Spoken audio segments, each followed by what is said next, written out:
Hello everyone. In this video, I'll show you how to display your FPS and ping in Valorant. Let's get started. First, open Valorant. Click the settings icon. Then open settings. Go to the video tab. Then select stats.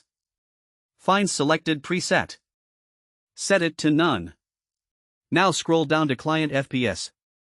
Choose how you want it to appear. You can select text only, graph only, or show both. I recommend using text only because it's smaller and easier to read while playing. Now scroll down to network RTT. This shows your ping. You can also choose text only, graph only, or show both. I recommend show both, so you can see both the ping value and how it changes during the game. Now join any match.